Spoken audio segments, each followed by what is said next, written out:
9. Eu estou vendo ali Pedro e Amanda. Já abençoe vocês. Foi a nossa primeira mídia, né, Pedro? Primeira mídia Cristotema foi Pedro. Hoje ele mora junto com a filha e a esposa lá em Petrolina, ou é Juazeiro? Petrolina. Um bode ninguém traz para mim, né, Pedro? Lucas capítulo 22, verso 39. Quem está pronto para ler a palavra de Deus? Lucas 22, verso 39. E saindo, foi como costumava para o Monte das Oliveiras. E também os seus discípulos o seguiam. E quando chegou àquele lugar, disse-lhe: orai, para que não entreis em tentação. E apartou-se dele cerca de um tiro de pedra. E pondo-se de joelhos, orava, dizendo: Pai, se queres, passa de mim esse cálice. Todavia não se faça a minha vontade, mas a tua. E apareceu-lhe um anjo do céu que o fortalecia. E posto em agonia, orava mais intensamente. E o seu suor tornou-se como grandes gotas de sangue, que corria até o chão. E levantando-se da oração, veio para os seus discípulos e achou-os dormindo de tristeza. E disse-lhes: por que estás dormindo? Levantai-vos e orai, para que não entreis em tentação. E estando ele ainda a falar, surgiu uma multidão, e um dos 12, que se chamava Judas, ia adiante dela, e chegou-se a Jesus para o beijar. E Jesus lhe disse: Judas, com um beijo traz o filho do homem. E vendo os que estavam com ele o que ia suceder, disseram-lhe: Senhor, feriremos a espada? Nós lemos Lucas capítulo 22, do verso 39 ao 49. Baixa a tua cabeça. Soberano, eterno Deus,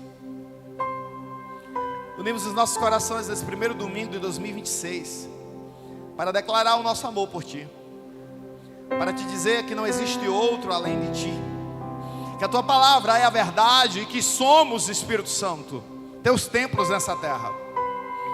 Espírito Santo, nessa noite Te peço, toma cativas as nossas mentes, que nada venha a ser dispersão, distração, para o que Tu queres falar conosco, que nenhuma semente venha a ser saqueada de nós, que possamos, com aquilo que vamos receber, entender qual é a direção, qual é a Tua vontade sobre nós.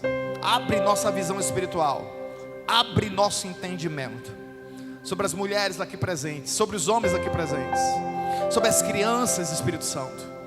Dai-nos uma direção clara. É o que eu te peço, te agradeço, em nome de Jesus. Senta adorando o Senhor. Eu procurei em outro lugar, entre as pessoas e tantas coisas. Eu procurei em outro lugar, entre as pessoas e tantas coisas, mas descobri Teu rio em mim e transbordei do Teu amor. Sinto fluir Teu rio de vida aqui.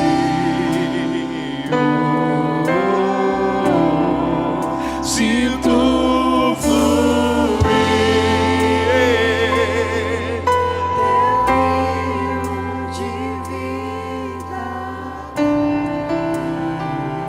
mais uma vez.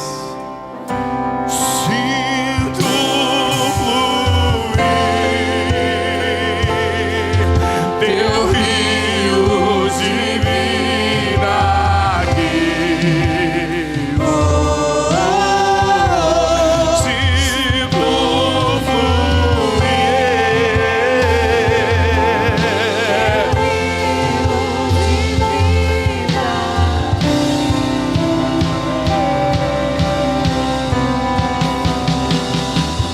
quero beber de tuas águas. Eu quero beber da tua fonte. Vou mergulhar, Teu rio, vou mergulhar. teu rio. Eu quero beber de tuas águas. Eu quero beber da tua fonte. Mergulhar no teu rio. Mergulhar. Eu quero beber de tuas águas. Eu quero beber da tua fonte. Mergulhar no teu rio. Mergulhar no teu rio. Eu quero beber de tuas águas. Eu quero beber da tua fonte. Vou mergulhar no teu rio. Vou mergulhar. Se tu fluir, teu rio de vida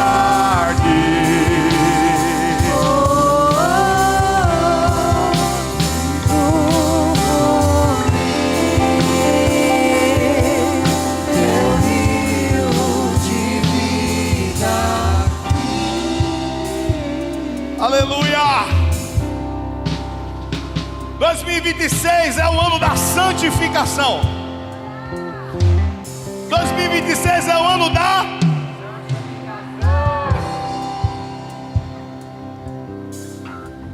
E durante janeiro, fevereiro, nós vamos falar sobre santificação. E hoje, nessa primeira ministração dos 52 domingos que estão por vir no ano de 2026, eu quero trazer uma porção específica que o Senhor posicionou sobre minha vida nesses dias. E não existe nada mais difícil do que mudanças.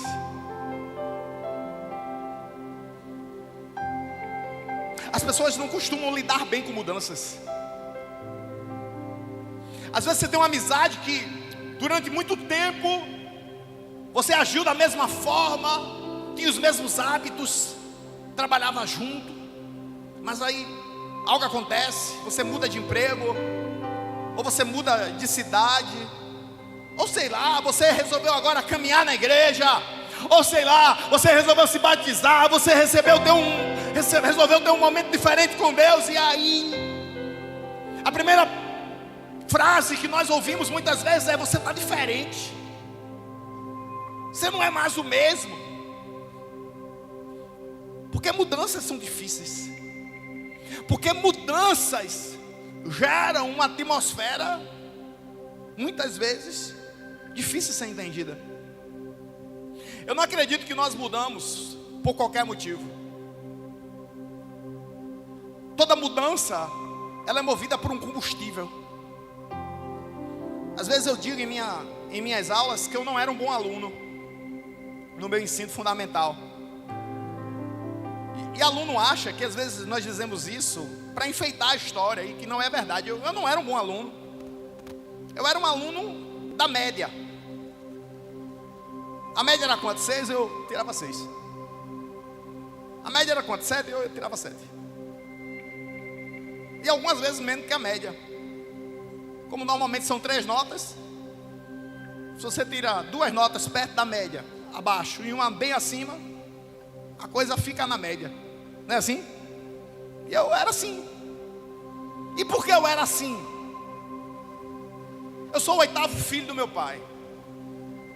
E nenhum irmão meu tinha estudado até a 4ª série. Eu com 4ª série, quantos anos você tem? Que no caso é 5º ano, né?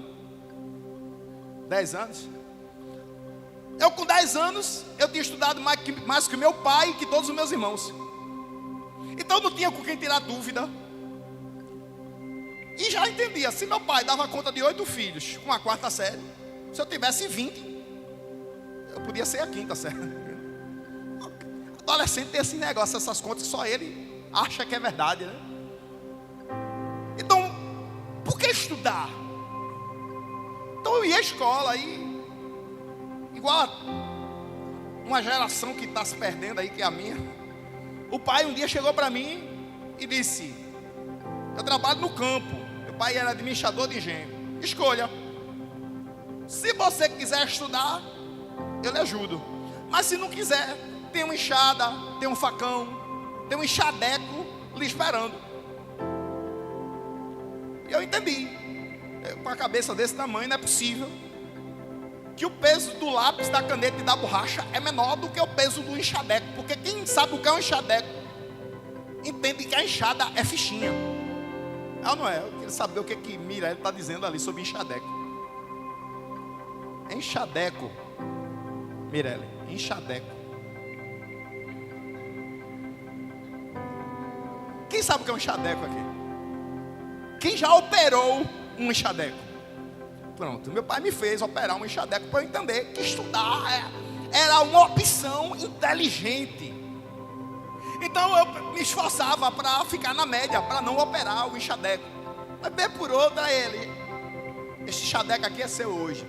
Não muitas vezes, meu pai nunca me colocou para trabalhar em serviços muito pesados. Não foi assim. Como eu fui o filho da maioridade dele, né? O filho da velhice, eu era meio tratado como neto, né? Um neto. Eu era mais neto do meu pai do que filho. E quando chegou no meu 9º ano, antiga 8ª série, algo acontece. Meu pai é demitido.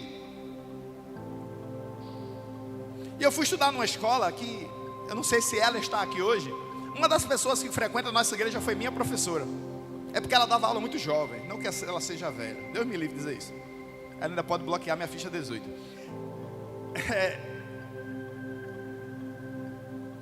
E a escola, na época, estava em total decadência. Nós tínhamos aula, eu acho que era 3 vezes por semana apenas. Nos outros dias, não tinha professor para dar aula. Eu não tive professor de física no primeiro ano. Eu tive metade das aulas de física no 2º ano. E no 3º ano eu tive aula de física porque eu fui estudar na escola particular. Peguei um desconto, uma bolsa e fui estudar na escola particular.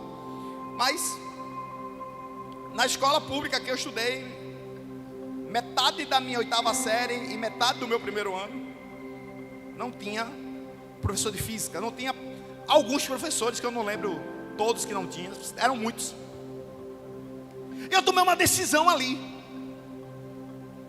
E lembrei que meu pai tinha dito: olha, quem estuda passa por portas que eu não passo. E eu lembrei que lá na usina São José, na escola Dona Helena Pereira de Moraes, eu tinha aula, mas eu não tinha vontade. Eu tinha aula, mas aquilo... Aí eu tomei uma decisão: eu vou estudar. Então muitas vezes a aula acontecia na segunda-feira, na terça não tinha. Eu estudava sozinho.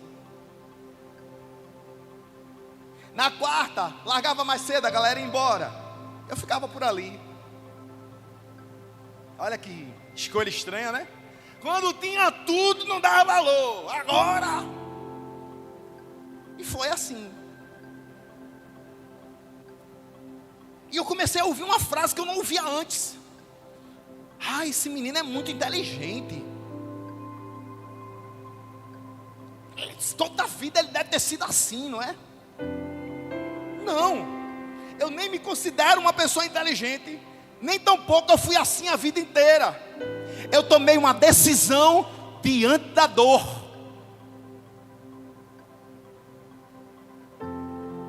Porque tem dores que são permitidas para que a gente tome uma decisão.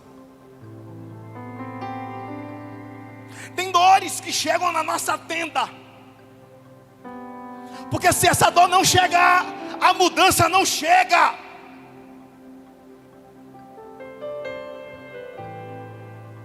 Situações que você enfrentou em 2025, que era Deus promovendo a tua mudança, que era Deus te dizendo: você foi o mesmo até aqui, mas de agora em diante eu te quero em um novo nível.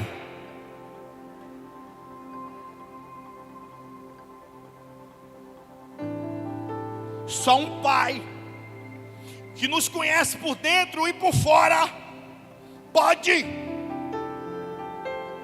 nos levar ao limite das nossas forças. Um desconhecido não vai nos levar ao limite das nossas forças. Um desconhecido, ele vai ter opiniões a nosso respeito.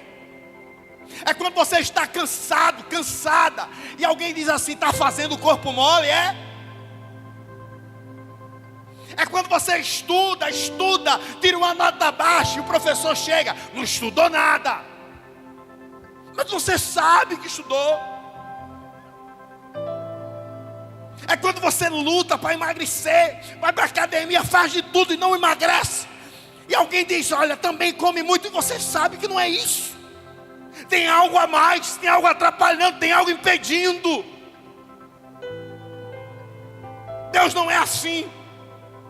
Quando Deus diz assim: olha, você pode mais, é porque você pode. Quando Deus diz: você precisa dar mais um passo, é porque você pode. Quando o Senhor diz: eu te quero em um novo nível, é porque você pode. Porque Ele não te chama para uma jornada que você não possa percorrer. Ele não permite que nada além da tua força possa chegar na tua tenda. Quem é filho de Deus aqui? Quem entende que Deus é bom? Então, se você é filho e Deus é bom, Ele só te dá aquilo que você suporta.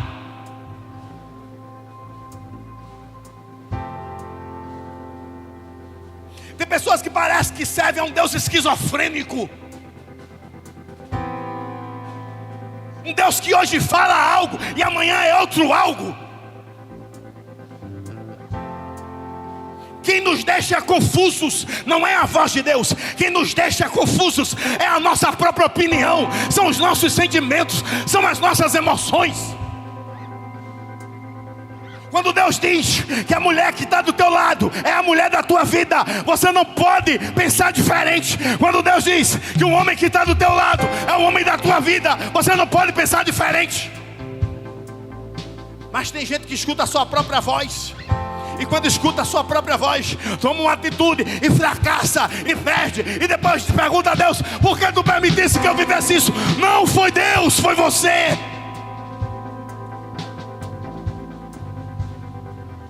A primeira mudança que eu quero falar nessa noite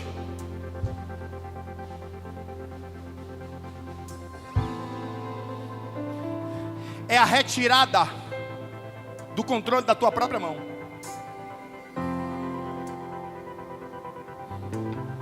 É quando você diz assim: olha, barco tem leme, né? É isso? Leme. Você pega o leme e diz assim: ó, eu não tenho capacidade para chegar do outro lado, mas Deus tem. Pai, o leme está nas tuas mãos. Para onde tu quiseres que eu vá, eu irei. O que tu quiseres que eu viva, eu viverei.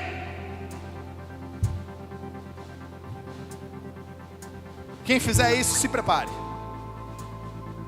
Porque provações virão, tentações virão, mas maravilhas acontecerão. Quem está pronto para viver maravilhas aqui? Quem está pronto para viver um ano extraordinário em 2026? A primeira mudança: solta o controle. O controle da família nunca esteve na sua mão. O controle da saúde nunca esteve na sua mão. O controle do negócio nunca esteve na sua mão. Coloca na mão daquele que era, daquele que é e daquele que sempre será. Coloca na mão daquele que te olha como um filho e cuida de você. Como é o nome dele? Como é o nome dele? Eu quero te convocar a colocar o leme na mão de Jesus.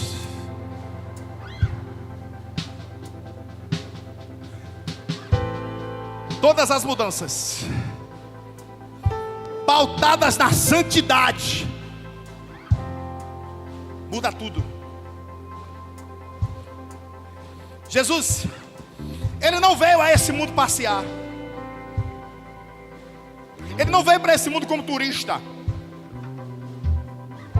Ele não veio para cá para ver de perto. Não, Ele é Deus, Ele sabe de tudo. Ele veio para cá para mudar tudo. Eu vou te explicar melhor. Que em nome de Jesus, várias das pessoas que estejam aqui possam ter a oportunidade de conhecer o mundo. Quem recebe? A Europa, a América do Norte, a Ásia, a África, a China, o Japão. Amém? Que em nome de Jesus vocês possam conhecer isso. Talvez você já tenha ouvido falar de como é a Torre Eiffel, mas você vai ter real dimensão do que é a torre quando você estiver do lado dela. Quando você subir nela, quando você estiver lá na base dela, ei, vai ser incrível. Quando você comer uma massa lá, já pensou? Mas para viver isso, você tem que ir lá, sim ou não? Com Jesus não foi assim. Jesus não veio aqui para provar cuscuz.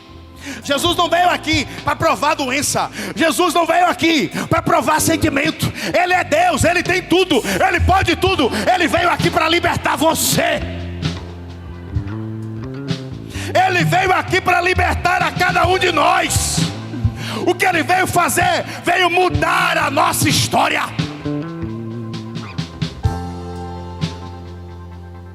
Quando Ele chegou nesse mundo, Ele já chegou chegando.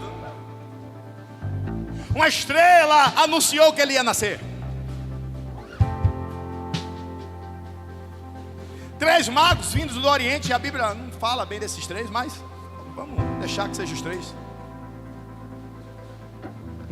Eles vão e presenteiam Jesus com mirra, incenso e ouro. Pastores que estavam no campo perceberam que a atmosfera estava diferente.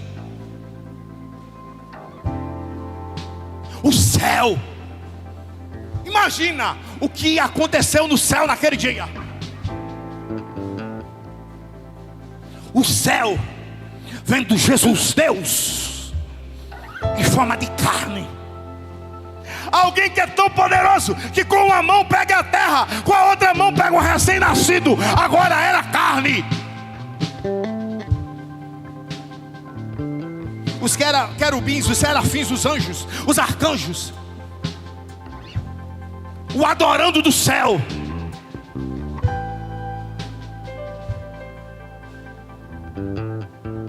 Jesus poderia ter falado do dia do nascimento, sim ou não? Sim ou não? Jesus poderia ter alcançado a estatura de um homem adulto dos primeiros 10 segundos de nascido, sim ou não?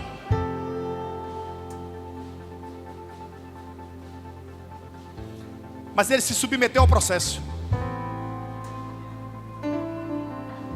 Eu vou te explicar de novo, porque você precisa entender isso nos primeiros dias de 2026.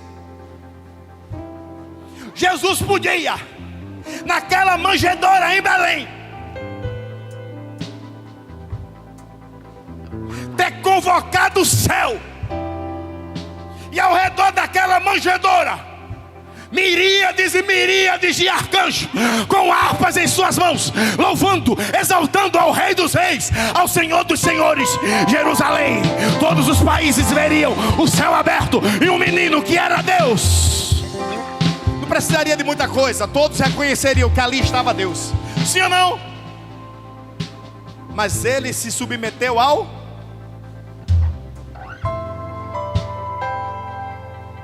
processo de enrijecer os músculos, fortalecer os ossos, fechar a muleira. ser amamentado, aprender a falar.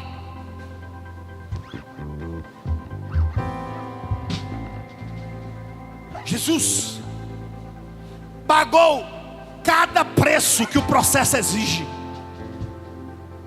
Você está pronto para pagar o preço que a mudança exige? Porque crescimento é ou não é mudança? Sim ou não? Só levante a mão quem quer. Quem quer crescer em 2026? Então se submeta ao processo de Deus na sua vida.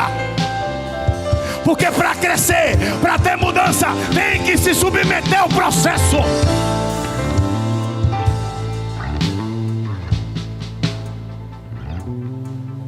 Quem cresce de forma desproporcional adoece,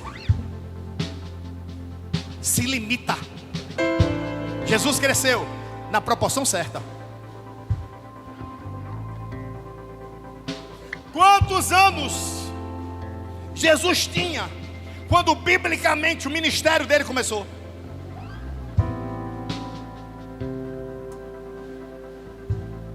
Quantos anos? Quem tem menos de 30 anos aqui, levanta a mão. Mais alto.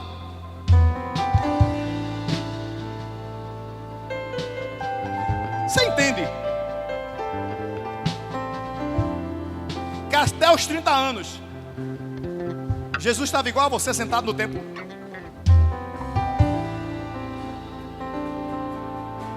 Você entende que um dia um sacerdote chegou, diferente do que é aqui, né?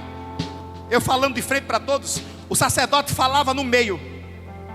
Estava lá Jesus, no meio da multidão, vendo aquele sacerdote por dentro e por fora, igual ele está aqui hoje, me vendo por dentro e por fora. E ele lá, se submetendo ao processo. Aí tem gente que diz: mas eu já estou na igreja há mais de 3 meses e ninguém me deu oportunidade ainda. Ah, mas eu no PG ninguém me bota para falar nada. Ei, mas no ministério ninguém me bota para cantar, ninguém me bota para tocar. Ei, Jesus esperou 30 anos.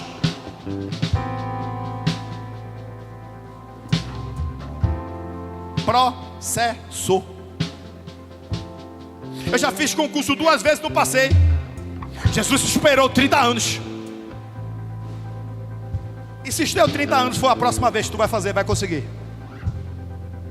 Ah, pastor, mas eu já me apaixonei. Ah, eu sonhei tanto. Eu comprei meu enxoval e deu tudo errado. Ei, continua crendo, vai dar certo.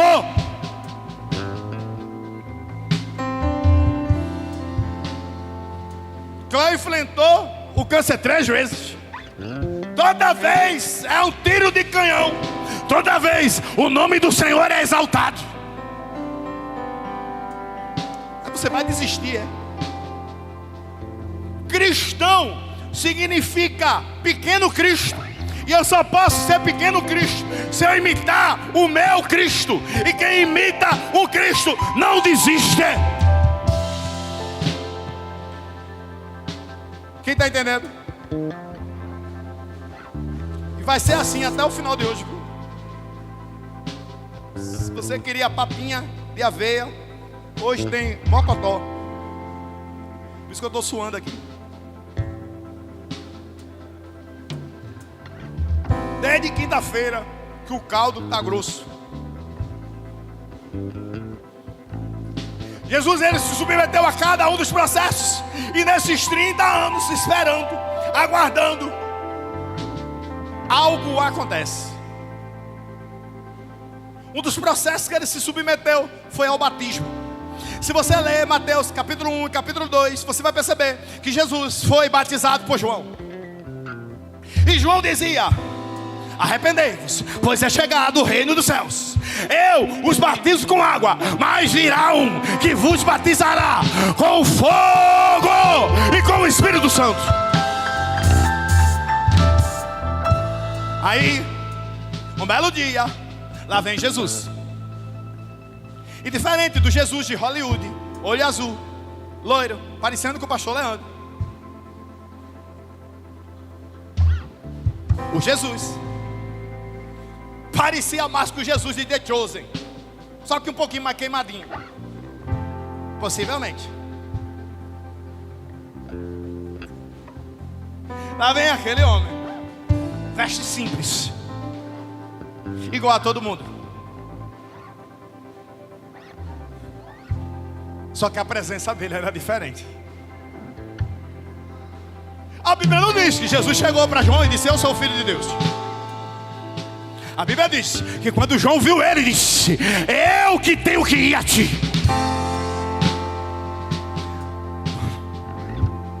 Porque a presença que você carrega, ela não pode ser contida, retida. Ela não pode ser confinada. Ela não pode ser adormecida. Ela não pode ser sufocada. Porque a presença que você carrega não é sua, é dele.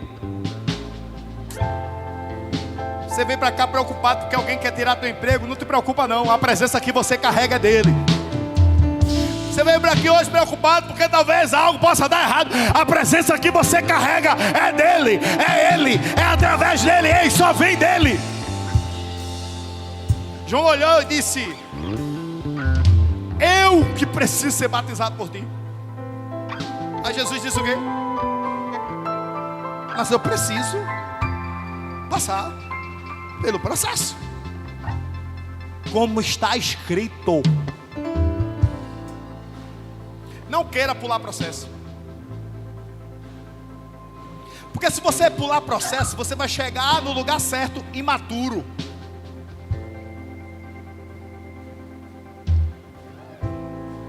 E quem chega imaturo no lugar certo não gera o fruto certo.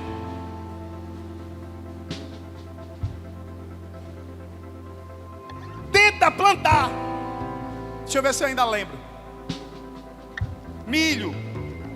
Tenta plantar milho em novembro. Tenta plantar milho em novembro.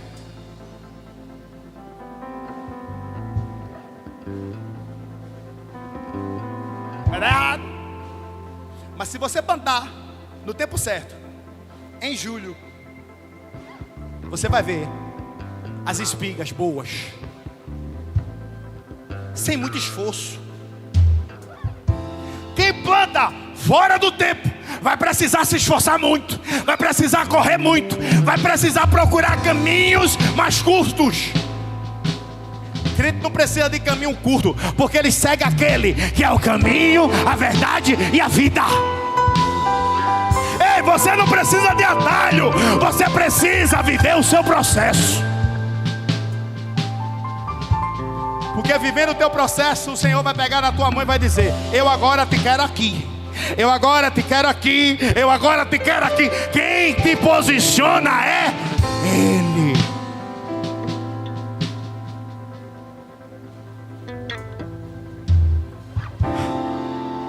Com 30 anos Jesus é batizado. Dali em diante se desencadeou uma tsunami nessa terra de milagres.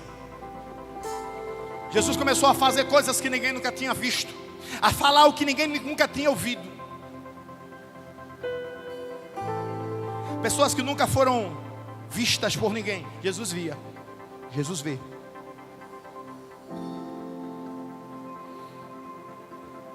No capítulo 22 de Lucas, coloca de novo por favor o verso 39. Algo diferente acontece. Jesus já tinha operado milagres aí, Jesus já tinha curado pessoas, Jesus já tinha ressuscitado pessoas, Jesus já tinha multiplicado o pão, Jesus já tinha andado sobre as águas, Jesus já tinha feito pessoas andarem sobre as águas, Jesus já tinha curado doenças que ninguém nunca tinha visto cura nessas doenças, Jesus já tinha feito o inacreditável acontecer. No capítulo 22, no verso 39, pode deixar esse texto aí, tá bem? 4 fatos acontecem. O primeiro fato, antes do verso 39, em Mateus. Lucas. Em Marcos não fala disso, mas em João diz que Jesus estava com a grande multidão. Aí Jesus se despediu da multidão. Jesus disse assim: eu preciso descansar.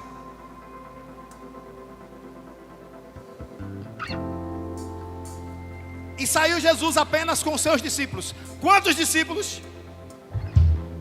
Os principais eram 12. Naquele momento só tinha 11. Porque Judas, o traidor, já tinha saído para trair. Jesus pega os seus 11 discípulos e diz: vamos comigo. Quando chega num lugar perto de um jardim chamado Jardim das Oliveiras, Jesus olha para 8 desses discípulos e diz assim: fiquem aqui. De 11 tira 8, sobra quanto? Meu Jesus. De 11 tira 8, sobra quanto? Esses 3 que sobraram, Pedro, Tiago e João. Jesus disse assim: vocês, vamos comigo mais adiante. Quem aqui sabe quem era o discípulo mais amado? Por favor, não diga João. A Bíblia não diz isso. Cuidado. Diz, pastor, já li. Foi? Tem certeza que João estava dizendo que ele era o mais amado? Sabe o que João estava dizendo ali? Eu era tão amado que eu não merecia estar ali, ele me botava. Era a humildade de João dizer: o discípulo amado. Sabe o que João estava dizendo? O mais desqualificado ali era eu, e eu estava lá do lado dele. Ou você acha que Jesus me ama mais do que ama você? No próprio Evangelho de João, capítulo 3, verso 16 diz: e Deus amou o mundo de tal maneira que deu o seu Filho unigênito, para que todo aquele que nele crê. Cadê os que creem aqui? Você é amado, você é amado, você é amado, você é amado, você é amado. Se você está pregando, você é amado. Se você está calado no banco frio aí, você é amado. O amor não é negociável, mas a utilidade sim. Lógico. Eu quero ser um filho útil. Quem está comigo? Eu quero ser um filho útil. Quem está comigo? Isso é a diferença. Jesus pega 3: Pedro, Tiago e João. Vamos comigo. Por que os 3? Não sei. Talvez porque eles eram íntimos. Talvez porque o Tiago que foi, morreu nos primeiros 3 meses, morto por Jesus. O Pedro foi o líder, morreu por Jesus. E o João foi o que mais viveu, mas viveu por Jesus. Eu espero que você seja João nessa terra, que você viva bastante. Jesus pegou os 3 e disse: vamos lá. Jesus deixou a multidão, foi com 11. Depois deixou 8, foi com 3. Então eu entendo que esses 3 tinha algo diferente neles. Porque Jesus só leva para a intimidade quem quer intimidade. Jesus só leva para o lugar secreto quem está disposto a entregar tudo. Jesus só leva para o Jardim das Oliveiras quem o coração está queimando por ele. Aí você pensa, que história linda, né? Se fosse naquele tempo era eu ali, Jesus. Só. Aí esses lindos, Jesus diz assim a eles: e saindo foi como de costume para o Monte das Oliveiras, e os discípulos o acompanharam. Verso 40. Chegando ao lugar escolhido, Jesus disse: orai para que não entreis em tentação. O que é que Jesus disse? E quem ora se santifica. Não existe santificação sem oração.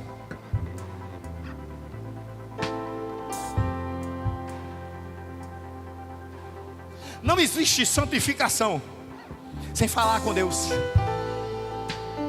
Talvez você tenha vindo hoje aqui e não orou hoje.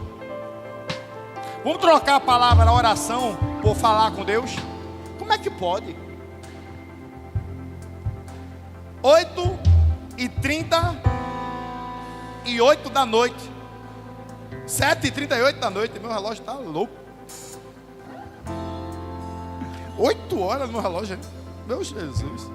7h38 da noite. E tu não falou com Jesus ainda. Se eu fosse uma mulher e fosse tua namorada, estava acabado.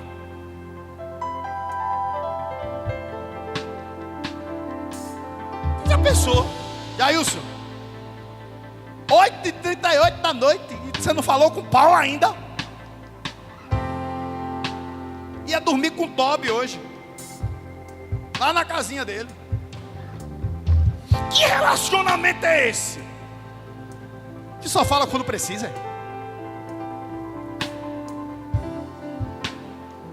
Quem ama, já dizia Malba Lucena, né? Quem ama educa. Eu sou diferente. Quem ama conversa. Quem ama quer saber do outro. Quem ama quer ouvir a voz do outro. Quem ama quer estar com o outro. Quem ama ora. Eu sei quantos cartões de 20 unidades eu comprava para conversar com o Cláudio Orelhão. E nem dava. Quando acabava, a gente ficava nos 3 segundos. Olha, eu te amo. Esqueci de dizer de novo. Liga para mim. Depois eu dou R$1 a teu pai pela conta da ligação. Nunca dei, nunca paguei, graças a Deus. Acabou essa sua vida sem oração hoje. Você vai orar quando acordar, você vai orar trabalhando, você vai orar comendo, você vai orar trabalhando, e você vai orar na hora do almoço, você vai orar quando for tomar uma decisão, você vai orar quando receber uma bênção, você vai orar no momento difícil, você vai orar. Eu estava aconselhando um casal e perguntei a eles assim: por que vocês brigam tanto? O marido disse: não sei. Eu disse: eu sei. Está faltando a oração. Se eu oro por ela, pastor, eu disse: faz o seguinte, toda vez que for na hora que ela quiser brigar com você, você quiser brigar com ela, vai orar. Pega na mão dela e diz: vem cá, mulher, que eu quero orar por ti.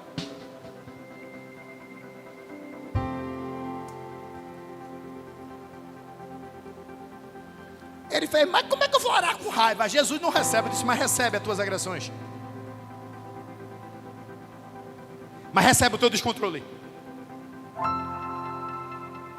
Mas recebe a tua ira. Vamos fazer o seguinte: de um religioso para quem não é religioso, ore. Quem me ensinou isso? Cleo. Eu intrigado dela. Sei lá porque foi. Briga. Namorado. Briga. Aí eu passei metade do dia sem falar com ela. Como minha mãe diz, né? Eu não mato, mas eu intoxico.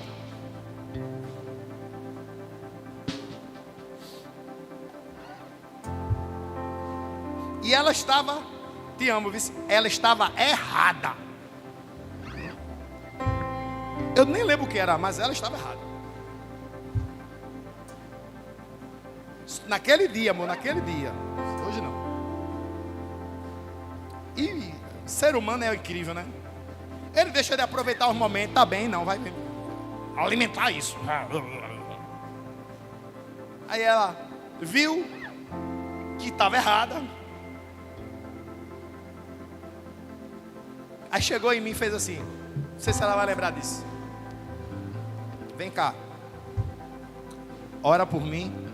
Tu lembra disso? Ora por mim. O que você faz na hora? Tô com raiva. Ora por mim. O que você faz na hora? Ora por mim. Eu peguei na mão dela e orei por ela. Quando eu terminei, dei um abraço. E a cura foi tão grande que eu nem me lembro porque eu estava com raiva dela. Porque quem ora recebe paz. Porque quem ora resolve conflitos. Porque quem ora muda de nível. Porque quem ora não continua o mesmo. O que é que Jesus mandou aos discípulos? Oreis, para que não entreis em... Qual a palavra que está ali? Tentação. Verso 41. Ele, por sua vez, se afastou cerca de um tiro de pedra, 30 metros. De joelhos ele orava. 42. Dizendo: Pai, se queres, passa de mim este cálice. Contudo, não se faça a minha vontade, sim a tua. 43. Então lhe apareceu um anjo que o consolava. Lhe apareceu um anjo que o confortava. Verso 44. E estando em agonia, orava mais intensamente. Espera aí. Ele começou a orar, a agonia aumentou. O que foi que ele fez? Orou mais. Espera aí. Ele estava em agonia e orava. A agonia aumentou. O que foi que ele fazia? Orava. Aí o que acontece? E aconteceu que o seu suor se tornou como gotas de sangue. O fenômeno que aconteceu com Jesus recebe o nome de hematidrose. Para o pessoal da saúde de plantão, eu espero que o nome seja esse. Hematidrose. O que é isso? Segundo o texto que eu li, diz que é quando um corpo está em tanta agonia que alguns vasos se rompem e o suor se mistura com sangue e você sua sangue. A dor que Jesus estava sentindo era tão grande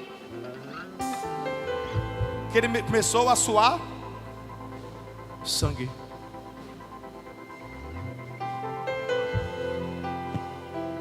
Eu já senti algumas dores na minha vida, mas nenhuma que me fez suar sangue.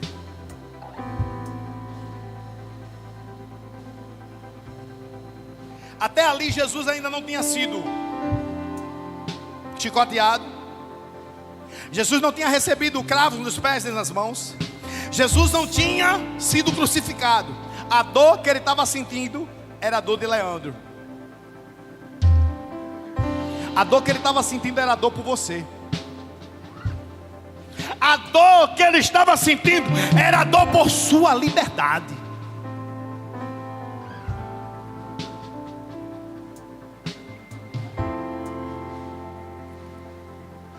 Jesus entendeu ali que a mudança do mundo tinha chegado a sua hora. Porque tem dores que anunciam a hora da mudança. Você pode repetir isso comigo? Diga assim: existem dores. Não, mais forte. Existem dores que anunciam a mudança. Naquele dia Jesus seria preso. Naquele dia Jesus seria crucificado. Naquele dia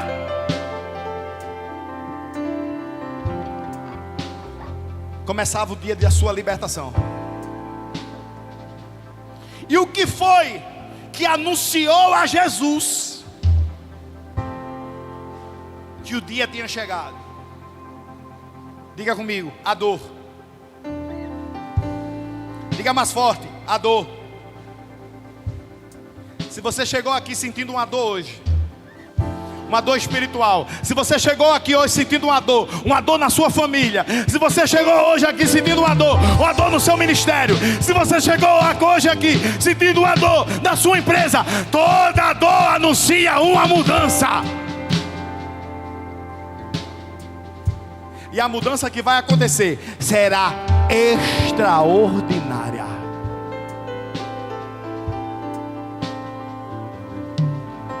Essa dor não veio para paralisar Jesus. Essa dor não veio para apagar Jesus. Essa dor veio para dizer: a tua hora chegou.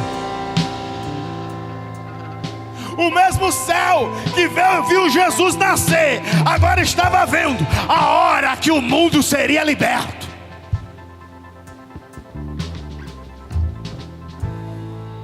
Se está doendo,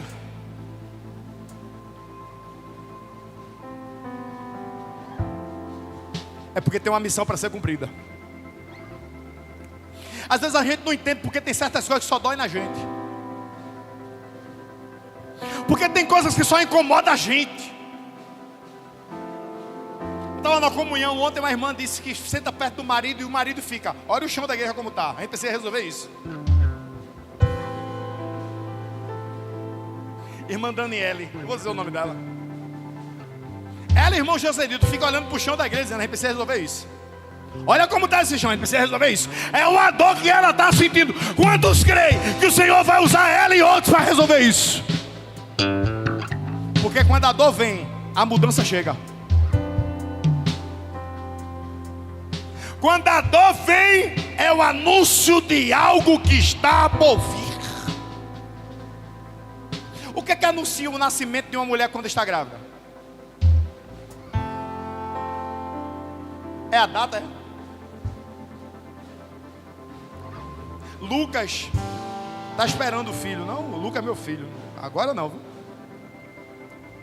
Ele e a esposa dele vai completar 40 semanas agora, né?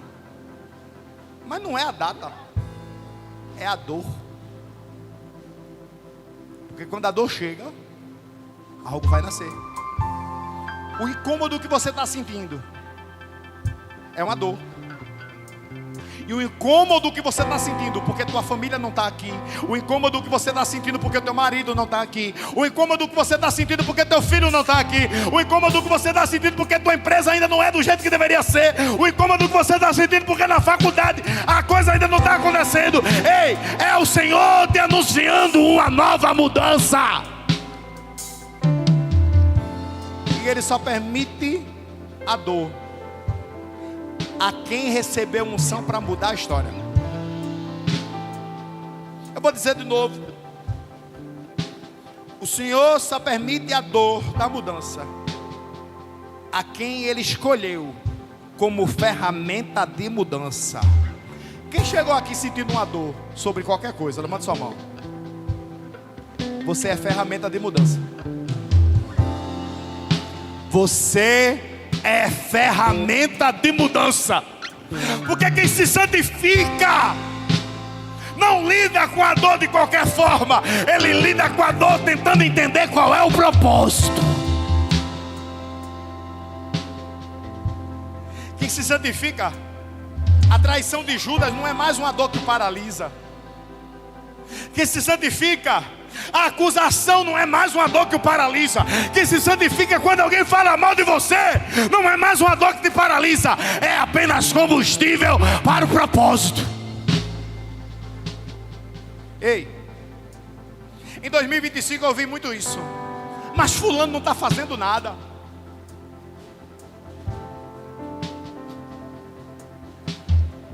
A dor não é sua, né? Deus não permitiu que você sentisse a dor. Então não depende de fulano, depende de você. Eu achava que a reforma dessa igreja dependeria de mim. Se eu vim 4 vezes para a reforma aqui, foi muito. Entre consultas, exames e...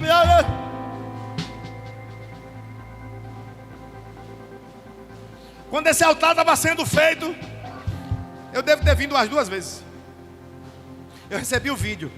Passamos a primeira camada, aterramos a segunda parte. O Senhor mandou máquina para poder aterrar aqui, ó. Inicialmente eu me sentindo inapto, ineficiente. Até que chegou o momento que eu comecei a entender: esse é o propósito.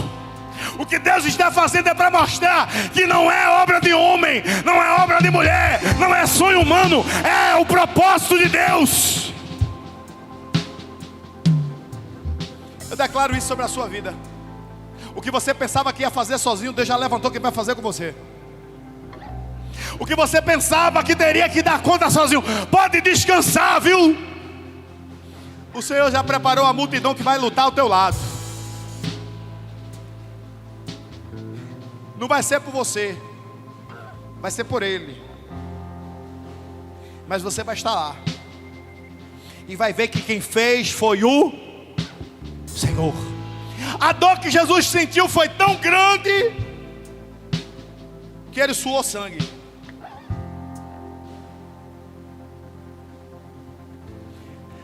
E a primeira coisa que eu entendo sobre o suar sangue é que o teu corpo vai falar com a dor que você está sentindo. Ei, você pode chorar quando estiver doendo, não tem problema não.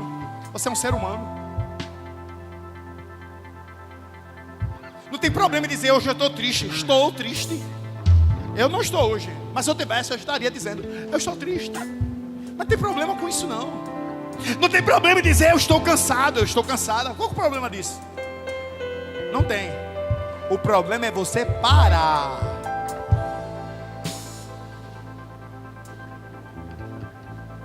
Diante da dor você tem duas escolhas: ou você para e a dor continua, ou você continua e a dor para. Talvez a sua dor seja nas finanças.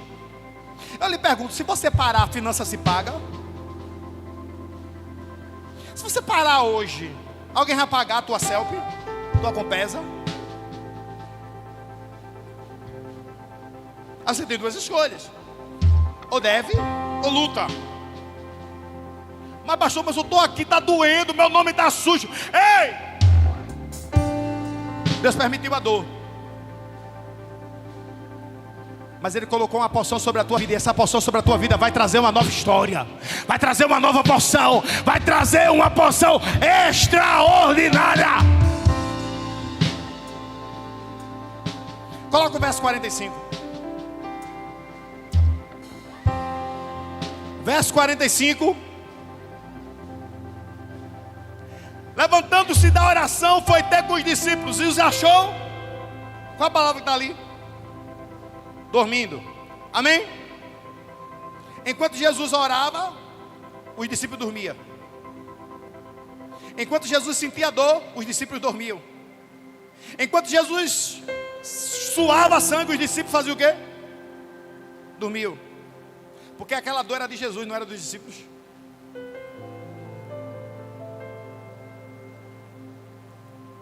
Você precisa entender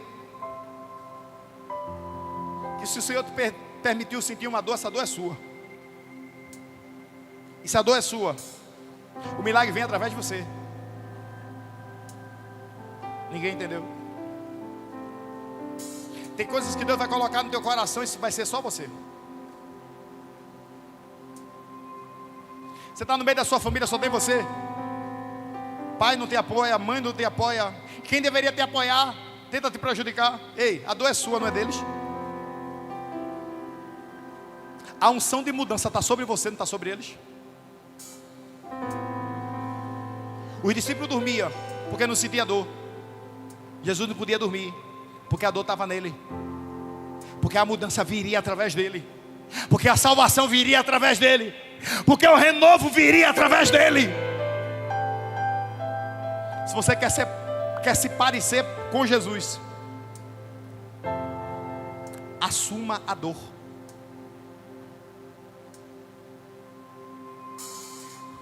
Se você assumir a dor, essa cadeira não é mais sua. Essa cadeira é da pessoa que você vai trazer em 2026. Se você assumir a dor, você não vai estar preocupado em pagar o ágape e o zoe para você não. Você vai estar preocupado em pagar da multidão que você vai trazer para viver o extraordinário de Deus na casa de Deus. Se você assumir a dor, a oração não vai ser mais uma coisa que o pastor vai cobrar no domingo.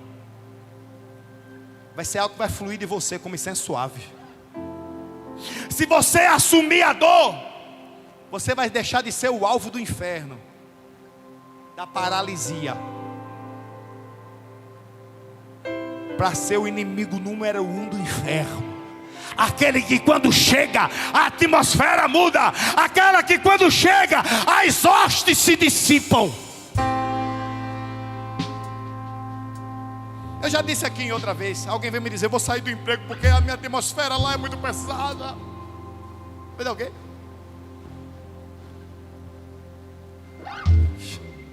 No teu emprego, a atmosfera é pesada. Você foi colocada lá para mudar a atmosfera. Deus, das 8,3 bilhões de pessoas dessa terra, posicionou você lá, viu? A dor é sua. Agora, para ele usar um instrumento, o instrumento tem que estar onde? Na mão dele. Eu não posso tocar aquele teclado mentalizando isso. Eu tenho que botar minha mão ali. Eu não posso evangelizar calado. Eu tenho que fazer alguma coisa. Eu não posso resgatar drogados, viciados, prostitutas, ladrões, apenas me alimentando do domingo de noite. Eu preciso sentir a dor. E quem não quer me acompanhar, não tem problema, porque eu já assumi a minha dor. E da minha dor vai nascer algo. E da minha dor vai ser gerado algo. E eu espero que você sinta isso também. Verso 46. E disse-lhe: por que vocês estão dormindo? Levantem-se, orem. Jesus podia dizer assim: ora por mim, eu estou sentindo uma dor. Jesus estava dizendo: orem por vocês. Ore por você mesmo. Porque é necessário que você entenda que o que a gente está vivendo aqui vai continuar através de vocês, para que não entreis em tentação. Verso 47.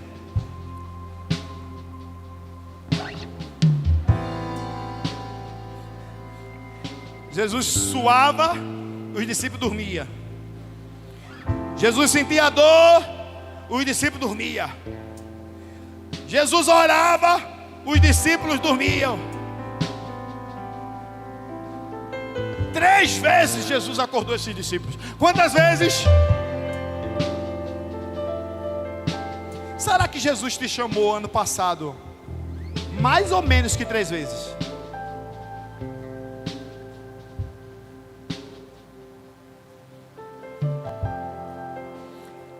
O ano era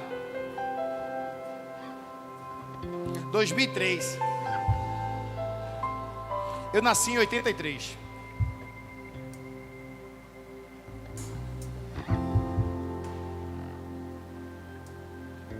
Na época não existia VEM, existia passe fácil. A gente carregava ele ali na rua do hospício, né? Rua do hospício, perto do Teatro do Parque.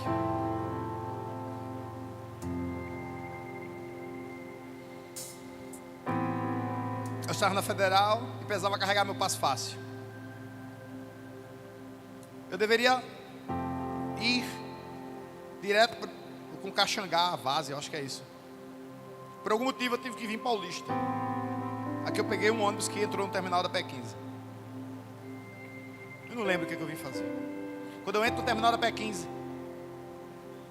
lá tinha, ou tem ainda, um lugar de lanche, aí tinha uma coxinha que vendia, que tinha um osso dentro. Quem frequenta a P15? Ainda tem aquela coxinha lá? Um osso dentro? Era grande. Eu comprei uma coxinha daquela, comi. E eu fui colocar meus R$28. Com R$28 naquele tempo, eu andava um mês todinho de ônibus. R$28. Era certo, era 28 para um mês. Nesse dia eu estava rico, dava para comprar uma coxinha. Comi minha coxinha, entrei no ônibus. Quando eu me sento, era de tarde. Eu me lembrando do culto que tinha acontecido um dia anterior, ou dias anteriores, o coração começou a queimar. Eu escuto uma voz: levanta e prega. Eu olhei para o vídeo, sorri e fiz: se eu fosse emocional, que vergonha que eu ia passar agora. É porque eu estou me lembrando do culto, que o culto foi uma bênção. Jesus está falando comigo nada, eu estou viajando aqui. E continuei olhando para o vidro e sorrindo, falando só, eu falo só. Quem está comigo fala só. Eita glória, eu sabia, não tem ninguém normal nessa igreja.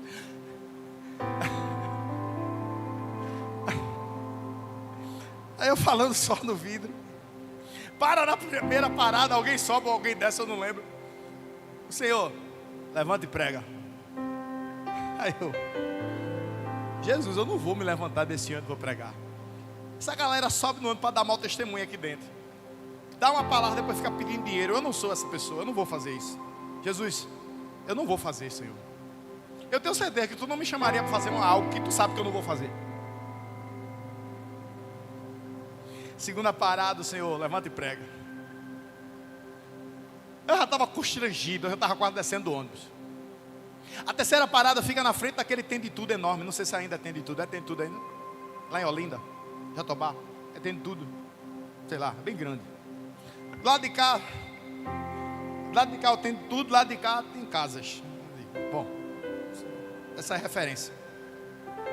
Sobe um irmão. Ah, Deus. Ele sobe pela frente. E não se admire, porque na época ele subia por trás, né? Ele era deficiente. Ele sobe com 2 muletas. Maior dificuldade do mundo. Eu lembro dele colocando o primeiro pé e eu olhando ele de terno. Eu estava numa posição que dava para ver certinho a entrada dele. Ele subiu, botou. Aí pegou uma muleta, encaixou assim na frente do ônibus. Outra muleta ele enfiou no negócio de ferro que tinha no ônibus. Se segurou assim, quase se amarrando aos ferros do ônibus. Botou a carinha para o lado do povo e disse assim: eu ia para o culto e Deus me mandou entrar nesse ônibus, porque Ele está chamando um jovem aqui para falar a palavra dEle.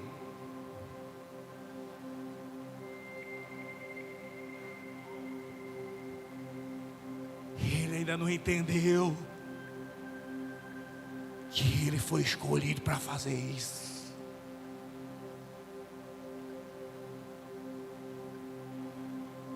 Eu comecei a chorar. E ele trouxe uma palavra ali. Ninguém se converteu. Eu nem lembro a palavra que ele trouxe. Eu estava envergonhado.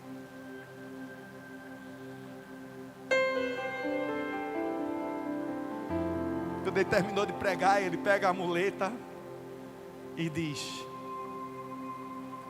jovem, se tu te calar, até as pedras clamarão. Mas tu não é uma pedra. Abre a tua boca, porque tem uma multidão esperando por ela. Eu não consegui carregar mais fácil. Eu voltei para casa. E eu disse a Jesus: essa dor agora é minha. Quem tem um chamado aqui? Levanta a mão quem sabe que tem um chamado. Fica de pé quem sabe que tem um chamado.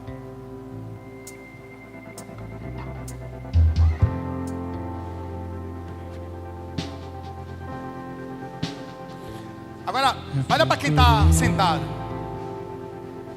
Quem ficou de pé, olha para quem está sentado. E diz assim para ele: eu sei o meu chamado. Diga. tantas coisas Eu sei o meu chamado. eu procurei E eu também sei que tem um chamado sobre a sua vida. lugar Que tem uma dor para você sentir também. penso E que essa dor vai mudar esta terra. descobrir Assuma a sua dor, porque a mudança vem através de você. Deus vai mudar a tua família.